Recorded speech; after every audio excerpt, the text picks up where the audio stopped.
Mao ni ang legit nga kumbira nga gi-prepare sa Slate District diri sa El Corso nga perfect for this sinulog season. Pwede pang barkada, pwede pang pamilya. Starting from the kumbira tres na nakay rice, na nakay shrimp, na nakay wings, na nasad kay scallop. And this is good for 3 person. Kanisa this is the kumbira 5 which is good for 5. Na nakay Cebuano chorizo with pork skewers, na nasad kay buffalo wings, the iconic mangga sa ato, og na shrimp, plus nanasad kay scallops, unya nanasad kay java rice, nanasad kay drinks. Pero kung daghan mo, you can try this kumbira utso. This is good for 8 persons. Na siya bangus, pork skewer, na ay Cebuano chorizo, na pagyud siya ay scallops, na ay mangga, na ay shrimp with java rice gihapon. Di ni basta-basta bay. Kahoy ang gibutngan silang java rice. And you also have this buffalo wings with fried potato with sisig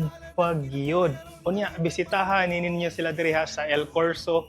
Nindot kay ilang location. Daplin pa yun sa Baywalk, Slate District.